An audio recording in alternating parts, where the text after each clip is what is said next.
Ciao a tutti! The season is getting warmer. We're beginning to plan quick trips to the coast or to local towns. I'm wearing a light jacket. Sometimes I even leave it at home.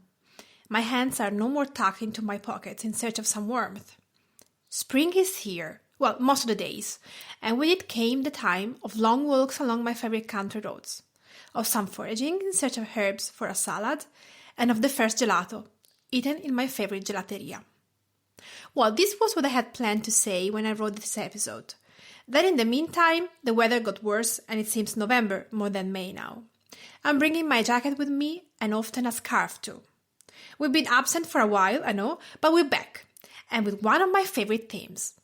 Thank you so much for all your lovely comments and feedbacks on our podcast. Be sure to subscribe on iTunes or wherever you are listening to a podcast. Rate and review the show. It will help us to be found online and build up an appetite for Italian food. Share with your friends too. You will find all the links to the recipes we mentioned today in this episode description. Don't forget to visit julskitchen.com for more information and to discover new stories and recipes from Tuscany. And now, let's start! Ciao, my name is Giulia Scarpaleggia. I am a Tuscan-born and bred country girl, a home cook, a food writer and photographer. I teach Tuscan cooking classes in my house in the countryside, and I've been sharing honest, reliable Italian recipes for 10 years now, through my cookbooks and my blog, julskitchen.com. If you love everything about Italian food, big crowded tables and seasonal ingredients, join us and follow Cooking with an Italian Accent. Welcome to Cooking with an Italian Accent, episode 9. Today's theme is Tuscan street food. Street food is one of the fast tracks at your disposal, and to me it is one of the most satisfying and rewarding to get into the habits of a place you want to discover. If you want to understand a city, eat like the locals. Street food is quick, cheap, democratic, local and delicious. Let's start our tour with the most famous street food in Florence, lampredotto. It shows also the love of Florentine people for quinto quarto, which is offal.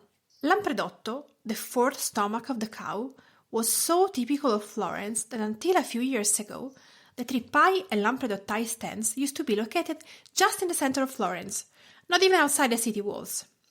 Now they are slowly spreading, reaching the suburbs and the nearby towns and cities like Prato, but it is almost impossible to find lampredotto outside of the Florence area, and this gives to the lampredotto a special flavor. You know you are eating the real food of Florence. There are some famous spots where to eat lampredotto in Florence. Narbonne is located just inside the food market of San Lorenzo. It has on one side a long old-fashioned marble counter with busy people working behind it among pots of simmering broth and crackling pieces of porchetta. Order your food and take it on the other side, if you can find a spot, where you can enjoy your panino with lampredotto or with trippa in a space equipped with chairs and tables. Narbonne is renowned among workers and tourists, as you can tell from the long queue you have to face if you dare to have your panino during lunchtime. The lampredotto into a panino made by Narbonne is savory, smooth and tasty. This is probably one of the best places to start. Then there is il trippaio del Porcellino. It is a stand in Piazza del Mercato Nuovo. It is best known as Porcellino, a few steps from Ponte Vecchio. This is where I learned the secret to make a perfect lampredotto. Everything starts from a flavorful broth. This broth is made with a pot full of water, where you throw in salt, onion, celery, carrot, and a ripe tomato. Basically, it is the same broth I make at home. So if the ingredients of the broth are the same, can you guess which is the difference? The secret lays in the lampredotto itself, because the trippai have the first option in choosing the best and freshest offal of the just butchered animals. Then, what is left goes to the great distribution. So if you want to make an outstanding lampredotto, you have to buy the lampredotto from your family butcher, as to be sure it is fresh and has a good quality. Then, you have to cook it in large quantities. This is just like when you make ragu. If you make a tiny pot of meat sauce, it will have no depth and character. To have an impressive ragu, you'd better put on the largest pot you have Add your ground meat and vegetables and a thick tomato sauce. Then you let the pot mumble slowly on the stove for hours. When the tripaio del porcellino makes lampredotto, it cooks 10 kilos of meat, not a few hundred grams, and you can tell the difference when you taste it. Now it is time to try his perfectly made panino, a thin crusted bread with a soft and juicy filling, dripping of savory broth with plenty of salt and pepper, a tasty yet delicate tender lampredotto, and a thick salsa verde, enough to add an extra depth without covering the other flavors. For me, this is pure art. If you happen to be in Florence soon, go visit one of these stands and try the lampredotto. Otherwise, you can find a recipe on the blog to make it at home, and you can either make a panino or a very simple risotto with lampredotto. Along with lampredotto, there are different panini you can get from bakeries or vinai, Tuscan bread or focaccia, and it can be filled with prosciutto, pecorino cheese or porchetta. Usually they are filling, satisfying, and totally affordable. Now let's move from Florence to the Tuscan coast to discover torta di ceci or cecina, or a chickpea cake. I've always lived in my family house in the countryside in between Siena and Florence, where I'm still living. Always with one small exception, 5 weeks in Pisa for a postgraduate course in a small apartment without a kitchen, but with a microwave. At that time, my hunger made me discover the cecina, which in Livorno is called torta di ceci, a chickpea cake. It became a main source of sustenance. If you want to eat the cecina in Pisa, my favorite spot is Pizzeria Il Montino. I'm still salivating at the thought of their cecina sandwiched in a focaccia with grilled eggplants with tons of garlic. If you are in Livorno, well, first thing first, do not call it cecina in Livorno, or they will refuse to serve you because they call it torta, simply torta. Seriously, I'm not exaggerating. If you are at the Central Market in Livorno, the heart of the city along with the port, and ask for directions or where to eat a good torta di ceci, everyone will address you to Gagarin, just outside the market. It is one of the last torterie, if not the last, that will serve only torta. Take a good look, because the door is so small that it can be confused with the house entrance. It is a little shop that serves the best torta you can imagine. You can order a 5 e 5, which means 5 and 5, as it used to be 5 cents of bread and 5 cents of torta di ceci, with a generous sprinkling of black pepper. Now you can also add grilled eggplants in your panino. What to drink with it? Spuma bionda, an old-fashioned soft drink with an aromatic flavor and amber juice. So what is torta di ceci? It is made just with chickpea flour and water, and then salt and olive oil. It is baked in big copper pans in a wood-burning oven. You find a similar recipe in Liguria, and it is called farinata, and a similar recipe in Nice, where it is called socca. There's also a similar recipe in Palermo. Well, there you find panelle, and with chickpea flour you make kind of polenta, which is then spread very thin and then fried. But it's still similar made with chickpea flour. Then you find a similar recipe in Morocco as well. Chickpea flour was a source of proteins that for sailors who were living for months on the sea was really, really important. You find the recipe for the chickpea flour cake, the torta di ceci, on the blog as well.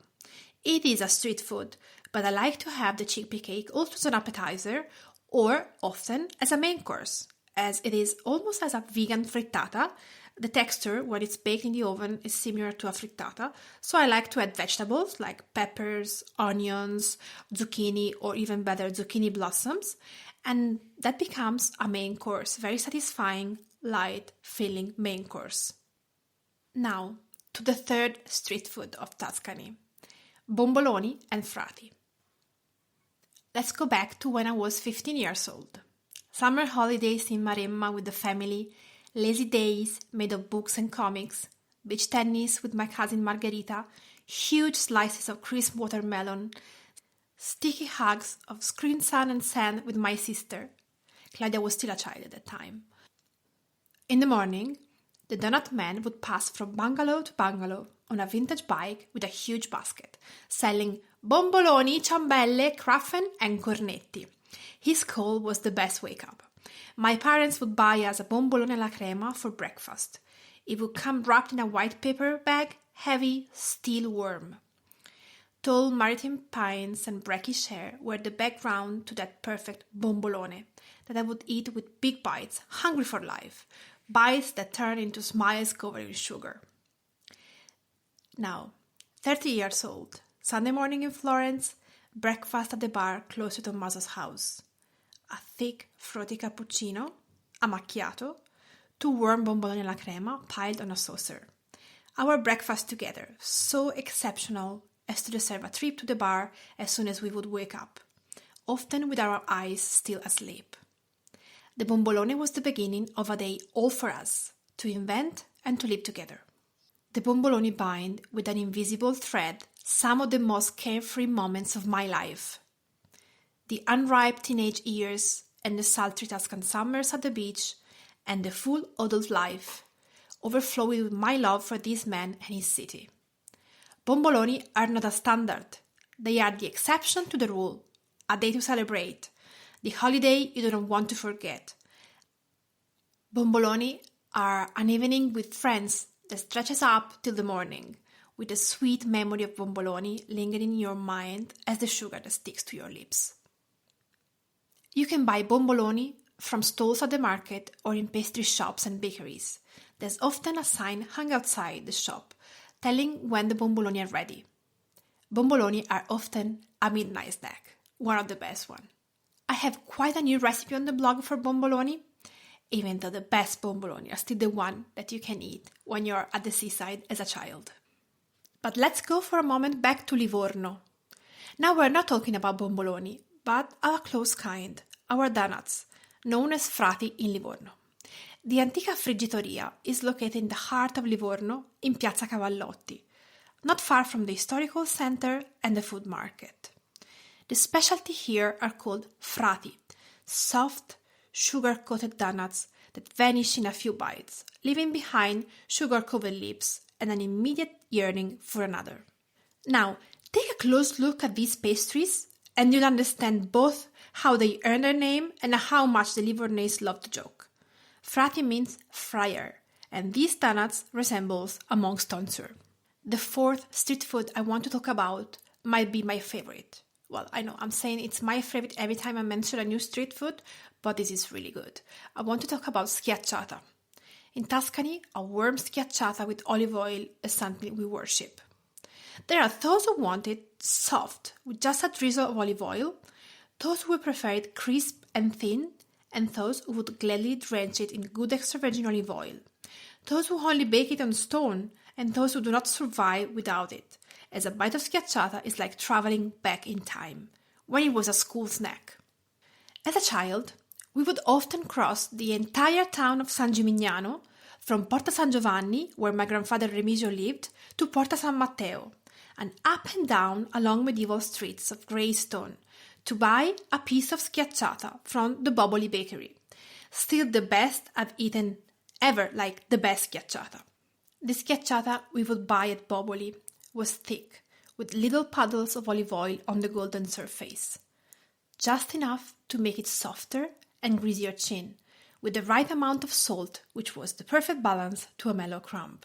During summer, when we used to rent a house on the seaside for a few weeks in Maremma, and you can see now that I have so many memories from that time, my dad would ride his bicycle every morning to a bakery right on the port of Castiglione della Pescaia to buy a dozen pieces of schiacciata with rosemary. He would then bring the schiacciata right on time for our second breakfast on the beach, after an endless swim. Nothing beats a piece of rosemary schiacciata on the beach, with your feet tucked in the sand and your hair still dripping salty water. When I was attending middle school in Colle Valdelsa, my dad would leave me every day on his way to work in a nearby village, where I would wait for the bus. There was a bakery, and it is still there, where the students and the families would queue outside to buy some snacks for school. I could choose between a piece of schiacciata, simply seasoned with olive oil, one filled with ham and cheese, the thin and crispy one, or the thick one, which would loudly beg to be stuffed with mortadella. Now, the fifth and the last street food I want to talk about It brings us back, again, to the seaside, to Maremma, when I was a child. Gelato after dinner was a ritual, a sacred moment longed for the whole day. It could be in a small paper cup from the little bar down the road, or a huge cone from the center gelateria. But every day there would be a gelato. In those days where there were no accounts of calories, sugars, or diets, there was only the pleasure of the ice cream every night. At the seaside, the gelato was the perfect complement of equally perfect days. In San Gimignano, when we visited our grandfather, the ice cream was the prize of every Saturday night. Nonno Remigio would put a crisp 5,000 lire paper money on our hands, enough to buy ice cream for me and my cousin, with a few coins left as pocket money. Then we would enjoy our gelato sitting on a green bench in the square under the pine trees, or on the stone stairs of the cathedral, looking at those who passed by, while Mom and Aunt Silvana would talk with all the friends they would meet every week in San Gimignano. So how to recognize the best gelato in town? Stay away from gelato piled high and with bright colors. Ever wondered why it does not melt? So opt for a gelato which sits into its refrigerated container, even better if it's closed with a lid. Opt also for seasonal flavors when it comes to fruit.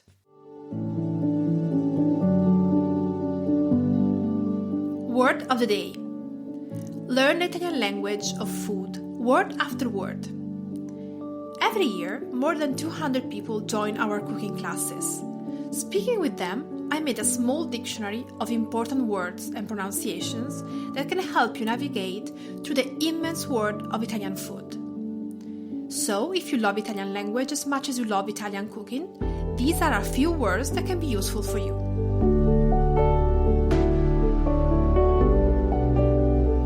Today's word is schiacciata. Schiacciata is a soft, flat bread. You can find it as focaccia, cecina, or even pizza bianca, white pizza, according to where you are. It can be thin and crisp, thick, chewy and dense, light and with lots of air pockets. It can be plain or stuffed with mortadella, prosciutto, or even torta di ceci. Wherever you are, grab a slice and enjoy it on the street. This is the end of today's episode of our podcast, Cooking with an Italian Accent. I'd love to hear from you. Have you ever tried lampredotto or torta di ceci in Tuscany? If not, which is your favorite street food, even belonging to other food cultures? Just let me know, I'm very curious. Share it with me via email or with a post or a story on Instagram using the hashtag Cooking with an Italian Accent and tagging Juls Kitchen.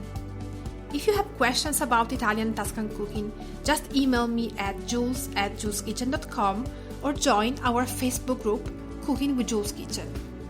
Be sure to subscribe on iTunes, Google Podcast, or wherever you are listening to a podcast, and share it with your friends too. You will find all the links to the recipes we mentioned today in this episode description. Don't forget to visit julskitchen.com for more information and to discover new stories and recipes from Tuscany. Ciao! See you next time!